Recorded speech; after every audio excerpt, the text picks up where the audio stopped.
ابلیس انسان کا سب سے بڑا دشمن ہے، جس نے اپنے ساتھیوں اور خاندان کو اس کام پہ لگا رکھا ہے کہ آدم کی اولاد کو قیامت کے دن ناکام کر دے۔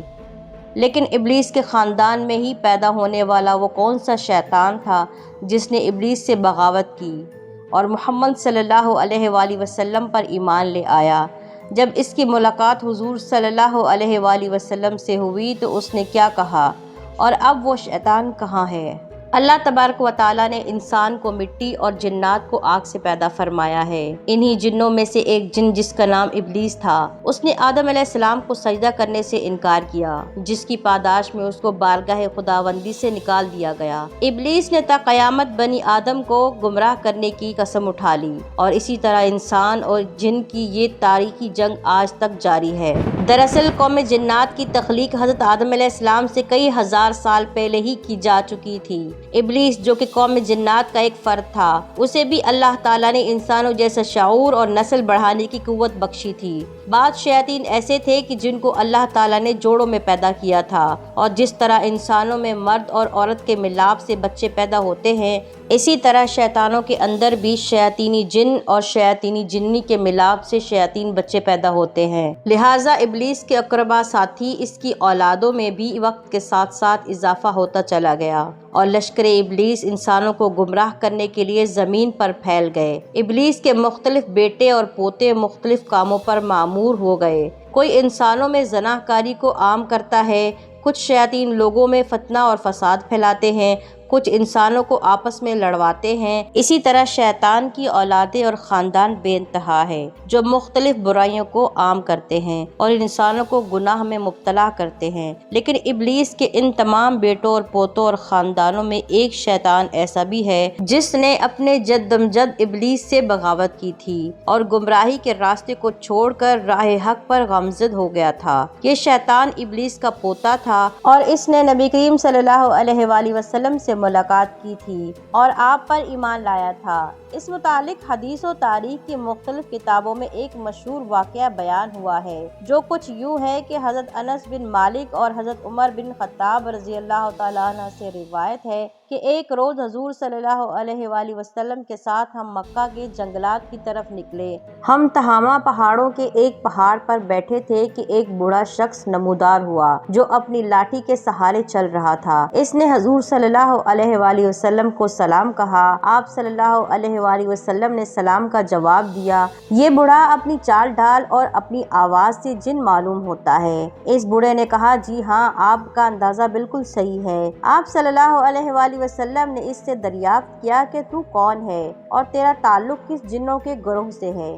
اس نے کہا، میرا نام حامہ ہے، میں حمیم کا بیٹا ہوں جو لاقس کا بیٹا ہے، اور لاقس ابلیس کا بیٹا ہے۔ اس پر نبی صلی اللہ علیہ وسلم نے فرمایا، گویا تیرا اور ابلیس کے دوران صرف 2 پشتوں کا فاصلہ ہے۔ اس نے کہا، ہاں، آپ نے درست کہا۔ پھر آپ صلی اللہ علیہ وسلم نے اس سے دریافت کیا کہ تیری عمر کتنی ہے؟ اس نے کہا، یا رسول اللہ صلی اللہ علیہ وسلم، جتنی عمر اس دنیا کی ہے اتنی ہی میری عمر ہے، یا شاید اس سے کچھ کم ہوگی۔ جن دنوں قابیل نے حابیل کو قتل کیا تھا اس وقت میں بچہ تھا اور میری عمر چند برس کی تھی، مگر بات سمجھتا تھا، پہاڑوں میں دوڑتا پھرتا تھا، لوگوں کا کھانا اور غلہ چوری کرتا تھا اور لوگوں کے دلوں میں وسوسے ڈالتا تھا کہ وہ اپنے عزیز و قارب سے برا سلوک کریں۔ اس پر حضور نے فرمایا کہ یہ تو بہت برا عمل ہے۔ اس نے کہا کہ حضور مجھے ملامت نہ کریں، کیونکہ میں ان لوگوں میں سے ہوں کہ جو نوح علیہ السلام پر ایمان لائے تھے اور ان کے ہاتھوں توبہ کر لی تھی، اور دعوت دین کے کاموں میں ان کی مدد بھی کی تھی، یہاں تک کہ میں 1 سال تک حضرت نوح علیہ السلام کے ساتھ ان کی مسجد میں رہا۔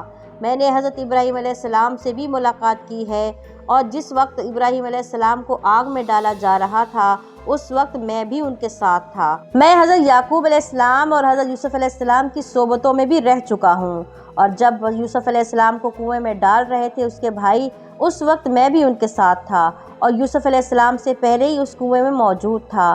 میں حضرت موسیٰ علیہ السلام سے بھی مل چکا ہوں اور ان سے توریت بھی سیکھی ہے، اور جب میری ملاقات حضرت عیسیٰ علیہ السلام سے ہوئی تھی تو میں نے حضرت موسیٰ علیہ السلام کا سلام حضرت عیسیٰ علیہ السلام تک پہنچایا تھا۔ حضرت عیسیٰ علیہ السلام نے مجھے انجیل سکھائی تھی اور انہوں نے کہا تھا کہ جب تم نبیوں کے سردار حضرت محمد مصطفیٰ صلی اللہ علیہ وآلہ وسلم سے ملو تو میرا سلام ان تک پہنچا دینا۔ چنانچہ میں ان کا پیغام دینے کے لیے آپ کی خدمت میں حاضر ہوا ہوں اور عیسیٰ علیہ السلام کا سلام آپ کی خدمت میں پیش کرتا ہوں۔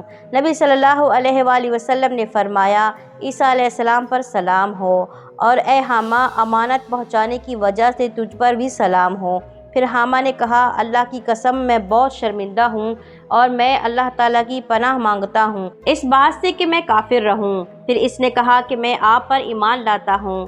اس کے بعد وہ جن اتنا رویا کہ صحابہ کرام بھی رونے لگے۔